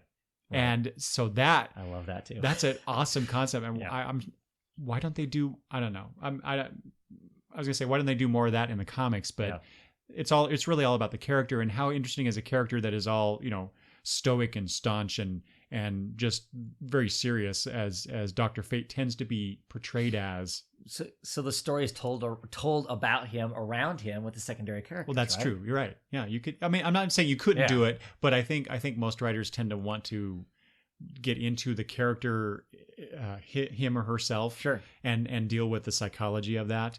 But still, regardless of that, I just the whole idea of that aspect of Dr. Fate I just love, and then you Tower of Fate. I was bringing up the doorless Tower of Fate in Salem, Massachusetts. Yes. The fact that when he cast his or usually when they show him casting his powers, Anki blast. You have these Egyptian hieroglyphs, usually the Ankh, or however it's pronounced. I've heard it pronounced differently, and I've been told that's to say Ankh is not right, but I don't know. Whatever. Anyway, so yeah, and then you throw on the skin tight costume, which is this blue and yellow, right? Which is just weird considering it's the magic. I know, just a weird combination. Yeah. Doctor Strange is I think a much more visually looking like wizard type character. Right, sure. Really cool looking. Right. But still, I think really it's the helmet that does it for me. That's yeah. What did you have anything else about Fate? No. So what was I going to say? We talked about the Tower of Fate. I love that. Yes. The costume. The other thing about the costume, there was a point in the 1940s, and I think maybe in that Countdown to Mystery might have been another story where they the Helmet of Fate, that collection of stories. Did you read that? Where Detective Chimp had Fate had died. Yes. I think the character you like had died. Right. And so the helmet was there. Right. And Detective Chimp tried to put it on, it wouldn't work for him. Right. So he had, was it Captain Marvel? Somebody throw it out into space, and it came back to Earth. But this time it was the half helmet. And so, like I said, in 1940s, Kent Nelson also wore the half helmet of Dr. Fate for a while because Naboo tried to exert too much influence on him, and he didn't want that. So he still had some magical abilities. Interesting. But not the full powers of Dr. Fate. Right. I think maybe the writer or the writers and artists of DC at that time were thinking, well, this guy's way too powerful. We gotta tone it down so he can fight Nazi spies, in America and stuff. So there's that. They also tied him at some point to the Lords of Order. Right. And so he's a Lord. Right. He's an agent of the Lords of Order, right? Or no, I guess Naboo is a Lord of Order, and then whoever is the host is an agent. Like so Dr. Fate's the agent. Yeah. I remember being quite a bit of that. So yeah, I think that's about it. And Dr. Fate was briefly a woman, right? Right. Because I remember I wasn't buying the book, but I remember like in the 80s it being on the shelves, and suddenly the character wearing the same costume, but clearly a woman, as opposed to right. So, well, there were two versions of that. There was Inza Nelson, Kent's wife, who became Dr. Fate for a while, and then there were two characters. I want to say post-crisis, I'm sure. Eric and Linda Strauss, and this was a mother and son duo. Oh, really?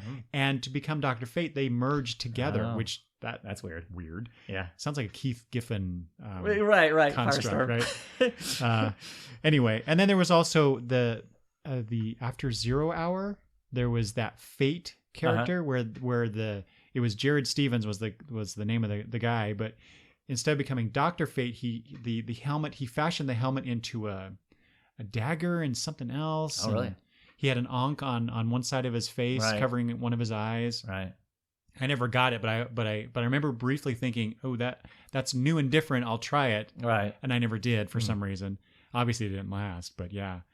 I just love, and I already talked about his appearance in Young Justice, but a couple more things. You mentioned the Earth 2, the New 52 Earth 2 version. Right. When because I was getting that, and when that Dr. Fate showed up, just that. Do you remember the look of that character? It basically looks like Dr. Fate, but darker, and instead of yellow, it was gold. Yeah, with hieroglyphic. To me, it looked like an artist's nightmare to have to draw it all the time. But gorgeous looking. Yeah, beautiful. The filigree. It was so ornate. The cuffs and everything about it. Yeah. And then the character whose name was Khalid Ben Hassan. I'm hoping I'm remotely pronouncing that correctly. He did not want to put on the helmet because he would lose himself in the helmet. It was a nightmare for him. So that really appealed to my liking of Dr. Fate. Yeah. And but my first experience with Dr. Fate was, remember the old digest, the DC digests? Mm-hmm. So there was what was it? DC Special Blue Ribbon Digest number 3, featuring the JSA. And so that was, I think, my second exposure to the whole idea of the Earth 2 concept. Yeah. But one of the stories in the back was a reprint of first issue special number 9, featuring, I think it was written by Marty Pasco, but featuring art by Walt Simonson, doing Dr. Fate. Nice. Battling this mummy. And whatnot. And that was supposed to turn into a series that Simonson was going to do featuring Dr. Fate, but it never materialized, unfortunately. So, Dr. Fate, good choice. Yeah. Well, okay. So my next character, since I just talked about, I talked about my Dr. Fate. So you go ahead, and I'll do. And my top of the list, my number one pick, of course, is John Constantine. Gee, I could never have guessed. Wow, right? Yeah. Not so much now. I mean, I'm one of those people. I'm going to keep harking back to the Hellblazer series from Vertigo. I really like that character. I like that magic realism. We're operating in the regular world. There is this, this elements of, dangerous occult kind of stuff that goes on that he sometimes seemingly dabbles in and sometimes seemingly is fully involved in. Rarely does the guy actually literally, say something and cast magic. There's some ritual magic in there. Lots of it is as much about him finally manipulating the minutia that is magic to get what he wants out of, or as best he can out of life. And I've always kind of liked the concept of sometimes when people are talking magic and whatnot, there's a cost for what you do. And I always feel like there's always a cost for what he does, because nothing ever goes squarely the way he wants to. And there's always lots of collateral damage around the character, as far as the damage that gets done to the people around him in the process. I just, like I said, I just really like the character. I really like the stories that were told back, when that book was, originally coming out and whatnot. They did such a good job, I think, with that book of when new writers took over the book, referencing stuff that happened for the prior writers, staying true to what they, telling their own stories, but staying true to the stuff before it. wonderful stuff like the Newcastle things that and stuff. Just there's just lots of great elements, and so I really like that. I like the kind of subtle.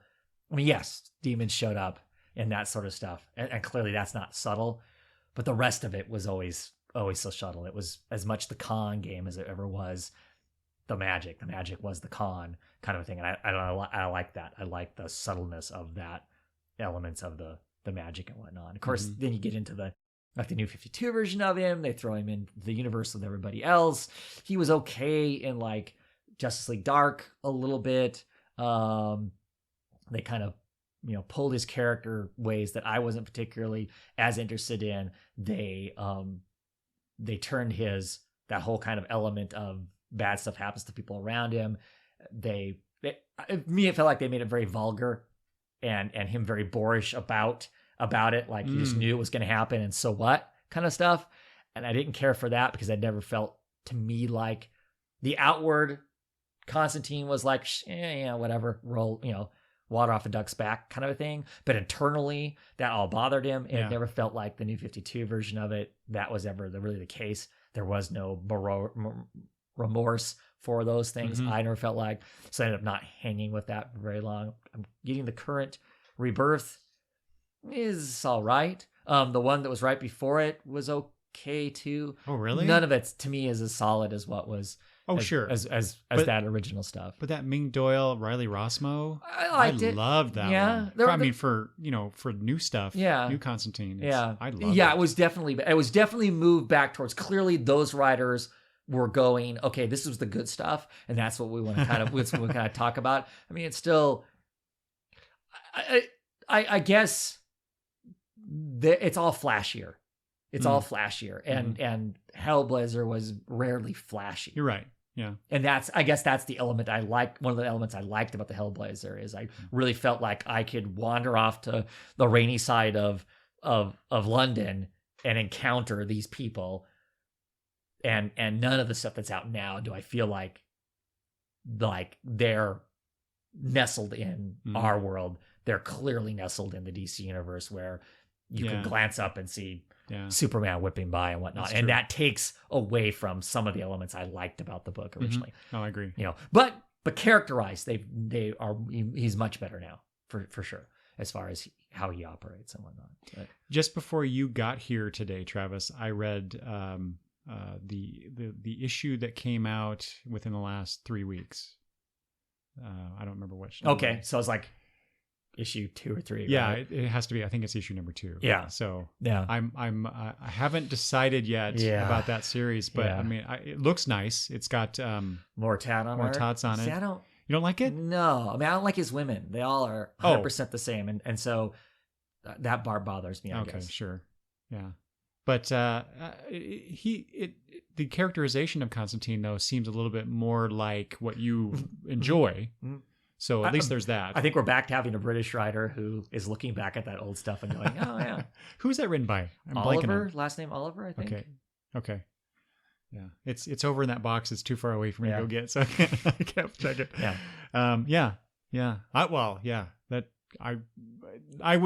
was going to put Constantine on my list, but I knew you would. Right.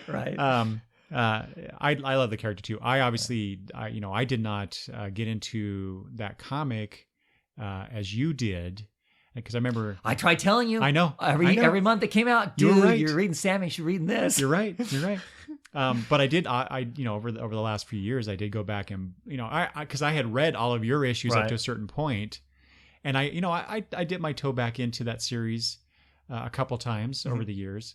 But I went back and got all the issues I hadn't bought before, and so I'm looking forward to reading all those stories that you have read and enjoyed so much that I haven't. So I'm awesome. I like Constantine, the TV series. Did you watch that? Oh yeah. Did you like that? Yeah, it was pretty good actually. I thought. I mean, clearly they change elements, for television or whatever. It was a little more, monster fight of the week than what I would have preferred as far as that goes. But no, I enjoyed it. I thought the actor did a decent job of portraying that whole, I'm a shit, but at the same time, I'm a decent person kind of thing. And so I thought that all elements were great. I was, some of the other elements, the Kaz stuff was a bit weird. Him being basically unkillable or whatever. Some of those elements were strange. Some of the secondary characters' elements were strange. But no, I liked this whole. Got super excited when they showed the helmet of fate. Yeah, I was like, what?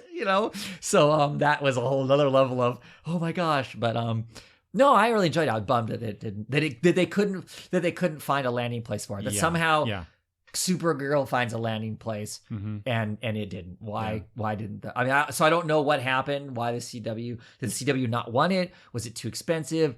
Did NBC really not want to give it to them? What happened there? I have no idea, but kind of bummed. Considering the slate of superhero shows on the CW, it could have handled one more.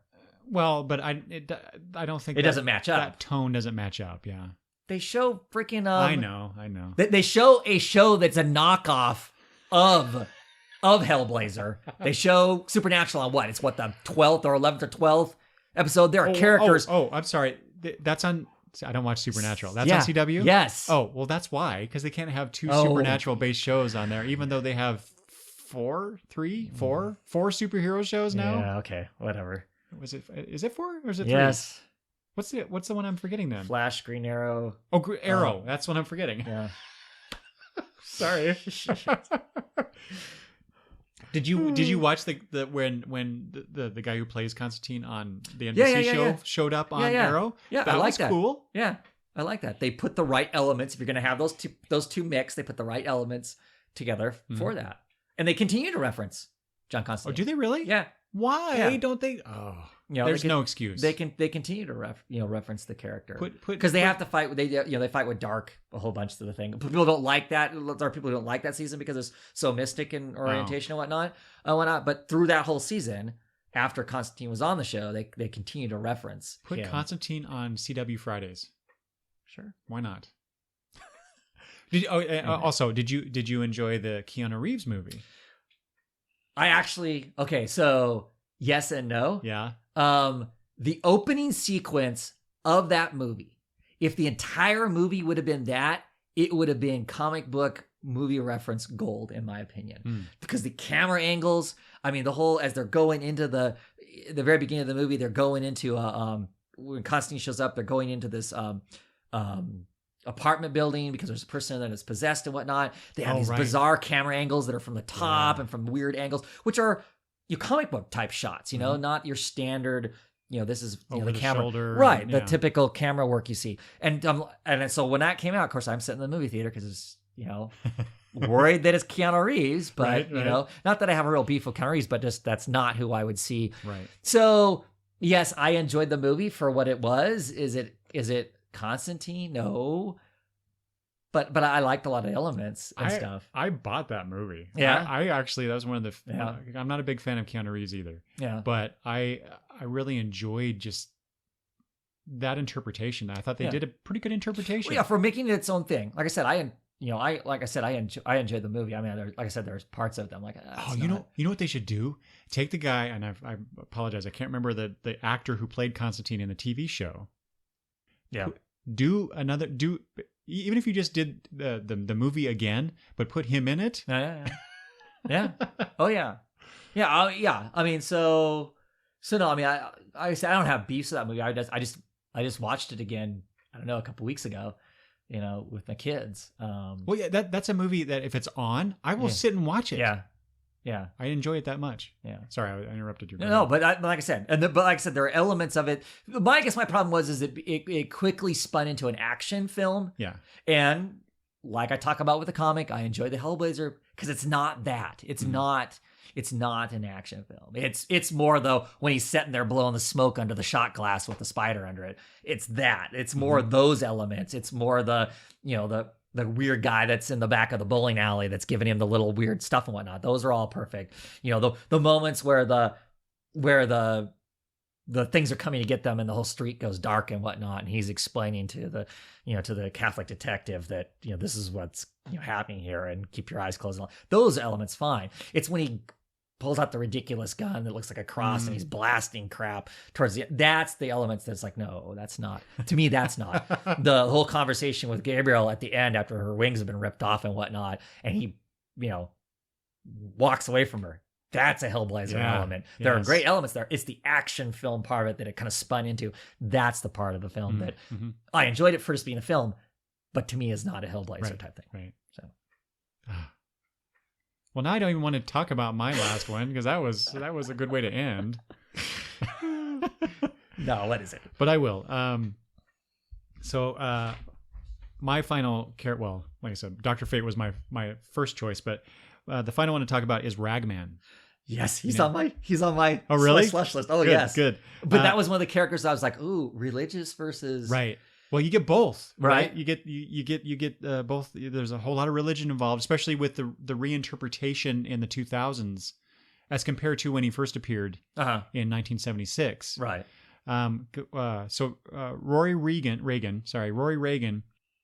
is the guy who becomes Ragman, and originally, do you know this story? His first appearance? I think so. So originally, he gains the abilities of 3 people who died who were electrocuted. Somehow, I've read your copy of that. I don't have my own, but you had a copy of that story, don't you? Oh yeah, I have the original run of the first. Right. They did a 6-issue run in 1976, right. and I have all those, done by Bob Kanigher and Joe Kubert. Right. So you get a wonderful Joe Kubert art doing a superhero. Mm-hmm. But yeah, he somehow obtains. Mystically, I don't know. Right. It's sort of quasi-scientific. He gets the acrobat and the boxer and a strong man's strength, an acrobat's skills, and a boxer. Yeah. Right. But then post-crisis, the suit he wears, which is just a bunch of rags that were sewn together for a costume party originally that he was going to go to. How many times does that happen in comics, right? The suit actually becomes it's an enchanted suit that has ties to Jewish lore, the Jewish, the Golem, the Jewish religion, the Golem thing, the Golem aspect, and so the suit will absorb the souls of evildoers that he's defeated, right, and then instead of the 3 people whose skills he's using, he's now able to call on the skills and strength of these souls he's absorbed. And on top of that, there are some souls that once they've helped him enough, or in the way that they helped him, they get retribution and they get to ascend to the next level. Right. So I always thought that was kind of cool, and just the story. And I mean, they did that a little bit. I think there was a character that I was reading about, because I haven't read all the appearances of Ragman. I've been trying to get them over the years, and there's some stuff that I still have yet to read that I will, because I keep talking. I think I mentioned this, I don't know how many times on the show, where I plan to do a spotlight on Ragman because I just love this character. Yes. But I think there was a gladiator character, perhaps, or a Roman soldier that was been trapped in the suit for a long time. I might be getting this wrong, but anyway, that soul helps Ragman enough that he gets to go. And so I thought, well, that's an interesting storytelling aspect of that character, where think of the souls who are competing against each other so that they can help Ragman, so they can get out, right? And what are the machinations that these souls go through to do that, right? Anyway, that just intrigues me. And then, like I said, he has his costume is just, it's supposed to be rags, but it's just basically like triangular and rectangular designs drawn different on colors there. of green, Slightly different colors of green, sometimes yellow. Yeah. But he wears a hood, which I always thought was cool, and a full face mask. So think Moon Knight. Yeah. Raggedy version. Yeah. But I think when did Moon Knight come out? I don't remember which came first. But so he has that going for him. My first exposure to him, though, was Bat Family number 20, where he sort of teams up with Batman. Mm-hmm. There was also another issue of Brave and the Bold, number 196, where he shows up. Yep. And I can't remember which of those 2 issues where I think it was probably The Brave and the Bold, where Batman and Rory trade costumes to do something to defeat the bad guy. And I thought, well, that's really weird. Right. that they would do that. Right. And they happen, it's like when Batman and Superman used to trade costumes and pretend to be each other. Right. Yeah. They're the same height and weight and all that. Anyway, my younger brain was like, how does that work exactly? Right. Of course, that was before Ragman became the quasi-religious character that he is now. Mm-hmm. So anyway, I just thought that was fun.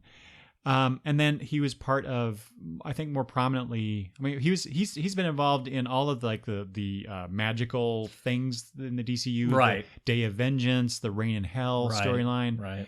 Of course, there was Shadow Pact. We'll talk about that in a minute. We'll talk about the magical teams, and then more recently in the New 52, he was in the Batwoman series as part of the Unknowns. Yes, which I got. And the only reason I got it, Travis, was because Ragman was in the story. Sure, I hear you. So it was kind of disappointing, but at least really, only kind of. Wow.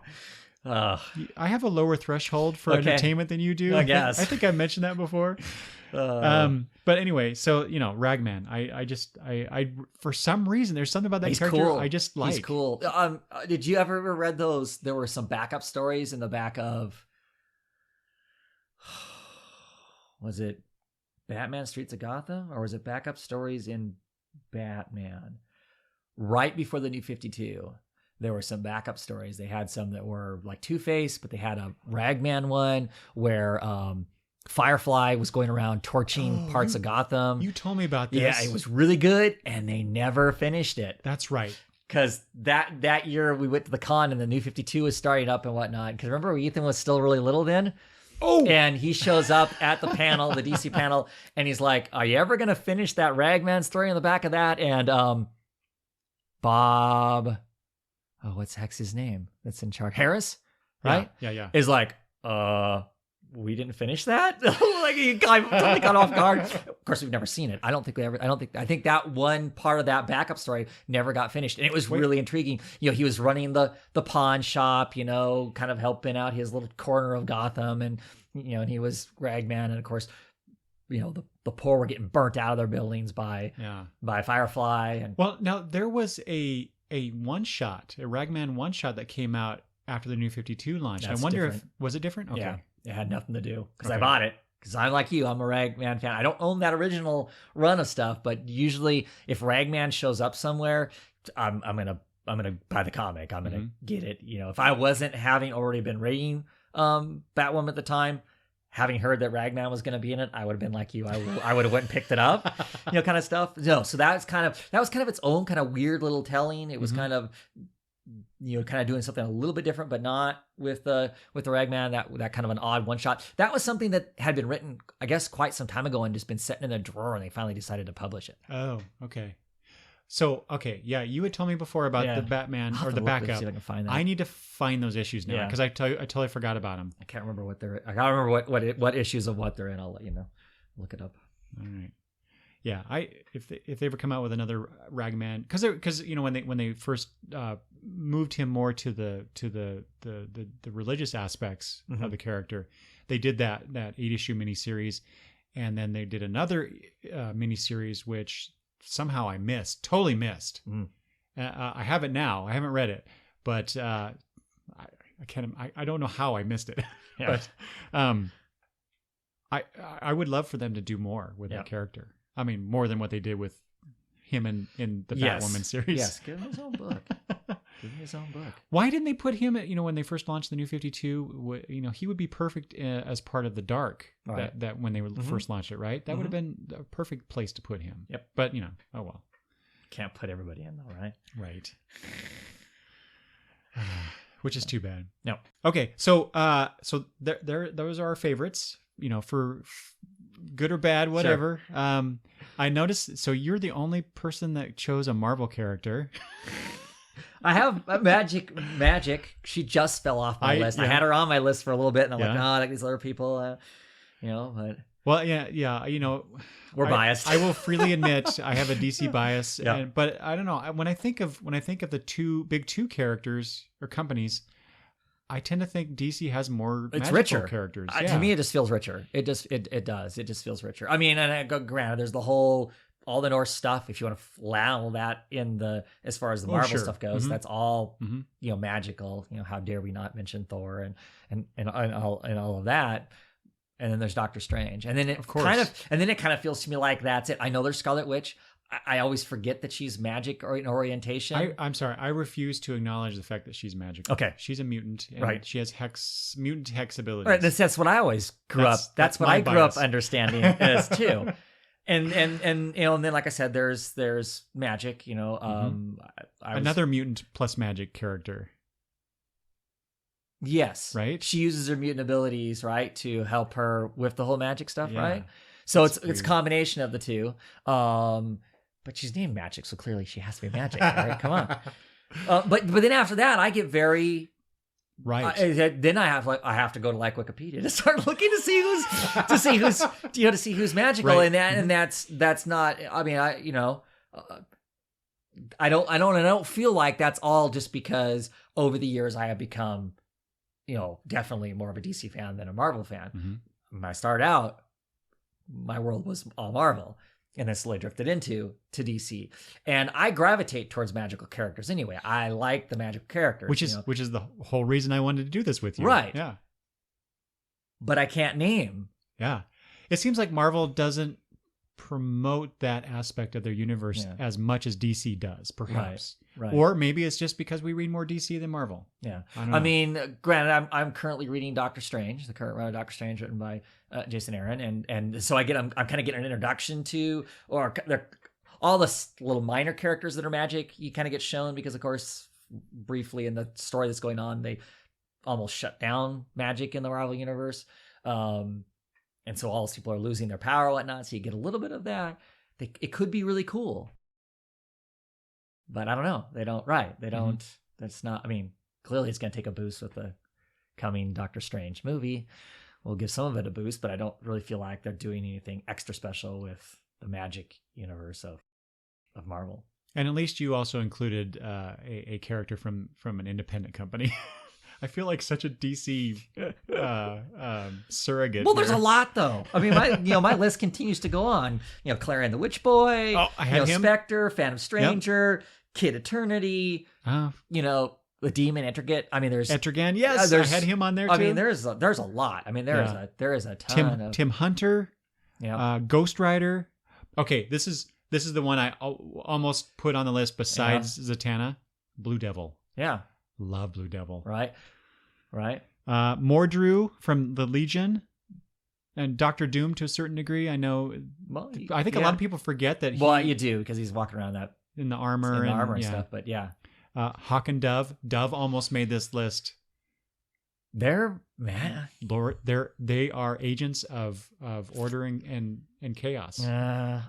Okay. Oh, I guess. Well, I don't know about chaos. War and peace.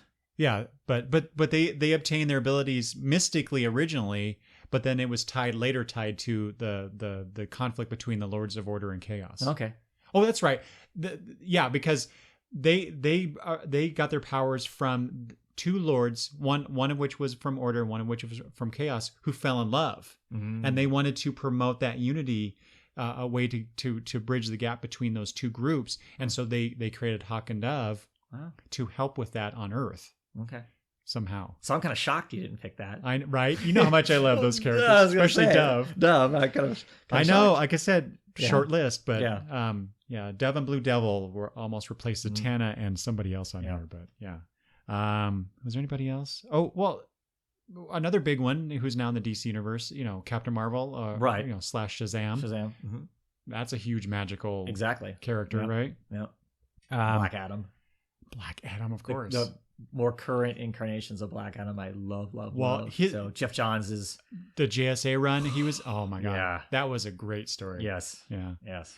I want to mention some teams. A big one is Shadow Pact. Yep. where I thought that was an awesome concept. Yes. Bringing all these disparate magical characters together. Right. And then you find out, oh, you're not the first version of this team. Here's all these other versions too, Right. going back through time. Right. And you just get these really and it was cool because they're kind of D-listers, C-lister, Yes. kind of the odd, Blue Devil was in it, Detective Chimp, right. Ragman was part of it at one point. What's his name? Nightshade. What the heck was his Well, name? Nightshade was in it. Right. I think. But there's also who was the guy that. Who's the guy that swung the sword? Yeah, and has the magic Nightmaster. armor. Nightmaster. Yeah. Yes. Just these odd, not what you would be your first string. Which, but unfortunately, I think both you and I would agree that that's the premise was far outshone the execution. Yeah. Although I have to admit, I did go back and buy all the other issues. Yeah. Just to see how it ended. Same here. Because also they like I said, they brought in Blue Devil. Yeah. And so I wanted to read more about that story. Briefly, there was the Sentinels of Magic, which is I think they came first and then Shadowpact came after that. But the Sentinels of Magic, I think they appeared in the Day of Vengeance storyline. Yeah, see, I don't remember that. I mean, and so, I'm going to have to go hunt those issues down because I wasn't aware of it until we started. Yeah, until we started looking this stuff up, I wasn't aware that there was this other magic group that. Yeah. And yeah. So, but they were more or less a loose group. There wasn't like a formal group. Right. Think Defenders in the Marvel Universe, but the magical side of it. Right. I'm surprised they didn't do more of that. Do more with those group of characters. But maybe that's what Shadowpact morphed from. Right. The Trenchcoat Brigade. Blah, I ruined that. The Trenchcoat Brigade. Constantine, Phantom Stranger, Dr. Mr. Occult, E, right? Dr. Occult. Yeah. Am I missing one?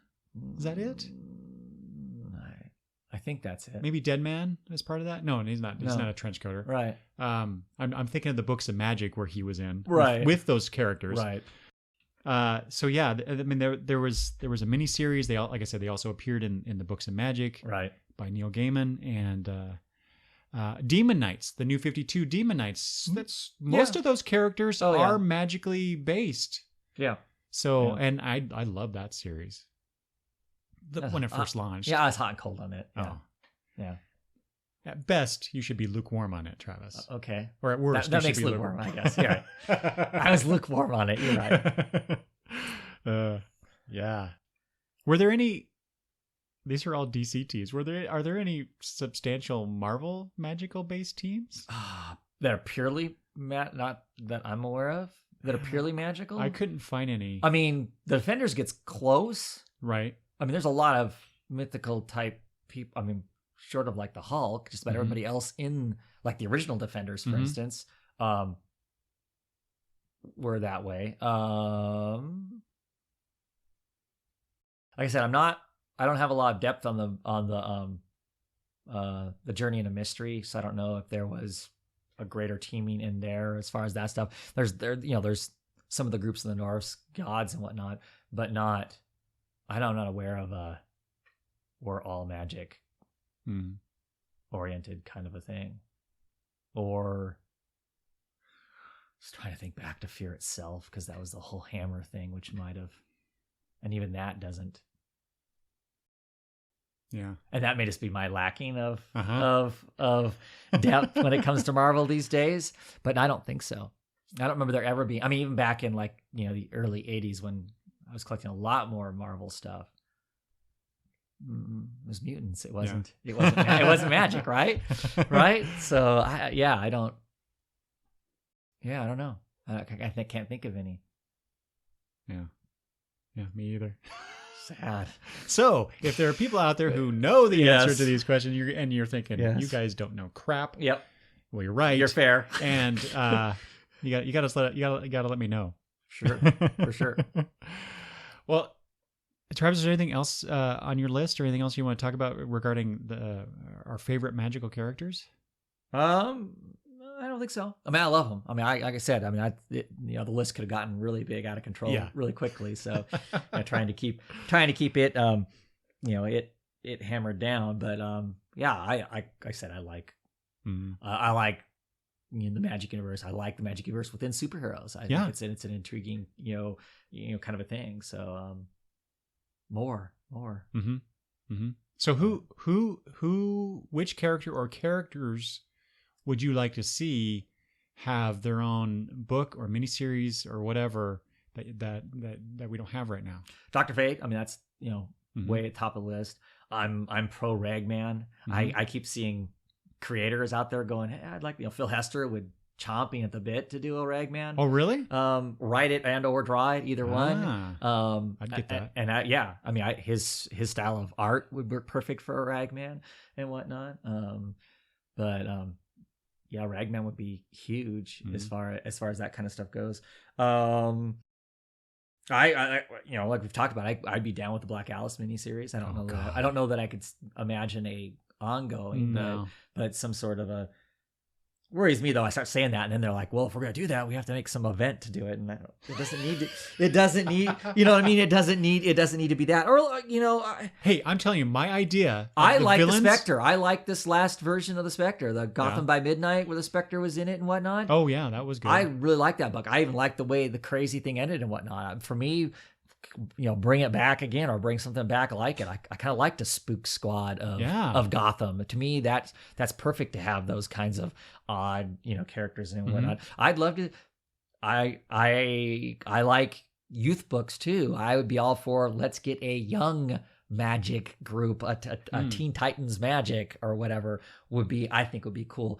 Pull back in, Tracy 13 and some of those other, types of characters. Don't make them like live in a tower or something, but just, hey, we're all we all have to deal with the same sort of stuff and see what happens. I think those would be interesting things too. Phantom Stranger got a shot during the New 52. I thought that was horrific. The Dan Didio touch was all over it and just made it really hard and made it weird. I mean, for me, I've always enjoyed the Phantom Stranger because he has been such a stranger. He's been such a unknown element that you just know so little about. And that's what I like. He floats into the book, does, whatever. I mean, I have to admit, I haven't really read the original, stuff from the early Silver Age. I'm not familiar with that enough to know how the stories were told there. But I'm suspect that he was, like the Shadow. He just kind of appeared and, hearts and minds and blah, blah, blah, and then disappeared, kind of a thing. We didn't know who he was in his daily life and whatnot. And the New 52 version where they, kind of give him this whole other stuff and then have him tormented by God or the dog, which I'm air quoting for people who don't know. There's a Scotty Terrier in the New 52 version that's kind of the conduit to God. I hate it. Oh, really? I hated all of that. I totally missed this. Hated all of that. Because they kind of, to me, it felt like they took they basically turned Phantom Stranger into Judas. He's walking around that silver thing around his neck is the 13, is the whatever many coins of, and he has to do these good deeds to start getting rid of those things so he can get his own life back or whatever. And I just, maybe that sounds cool. Executed, it was bad. It wasn't what I wanted Phantom Stranger to be. And of course, they're supposed to write the books for me, not anybody else. So yeah, right. Kind of a thing. But I did not enjoy that at all. So I'm envisioning a miniseries, Travis, where the Phantom Stranger goes up against Ragman because the Suit of Souls wants the Phantom Stranger's soul. Actually, the ultimate, what I want to see, a road trip with Dr. Fate and Phantom Stranger. Them driving across the United States in convertible, dealing with whatever. It would be awesome. Oh my God. It would be awesome. I have a Chris Samney piece of con art that Chris Samney did for me that has Phantom Stranger and Dr. Fate together. Oh, really? And, yeah. Because I've been pitching this thing at every con I go to. You should do. Well, I was gonna mention when we talked about Dr. Fate, because I remember you showing me. Do you have another one? Another piece of art featuring Dr. Fate? No, or is that the one? Mm-hmm. Why do I not remember Phantom Stranger in that then? Because you showed that. You showed that to me. Phantom Stranger's staying to one side, and of course Fate's, crossed, lifted off the ground, floating behind him. And whatnot. It might be the fact that I just don't care for Phantom Stranger at all. Okay. I think he's a waste of a character. Oh. Fine, whatever. Well, as people can attest, you were much wiser in matters of comics than I, and so if people want to find more of this wisdom that you impart, where can they find you at, Travis, online? I'm pretty much, other than your show, I'm pretty much only on YouTube, and on YouTube you just type in all one word Oddfellows Thoughts, and I'm what shows up. Don't just type in Oddfellows, because then that gets you to the Oddfellows Society, which ventures you off into a whole other craziness, which is fun, but not me. Oddfellows Thoughts. Yeah. Right. You're also on Twitter. Yep. Which, do you have a link on your YouTube page for your Twitter? Mm-hmm. Okay, good. Because easiest way to get to it. Then. Yeah, because if I try to, it's the _gaunt_ man. Yeah. So if you want to follow Travis on Twitter, fix that probably.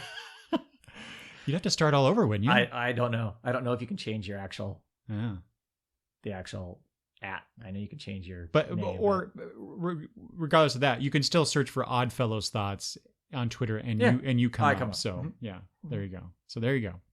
Like I said before, people would like to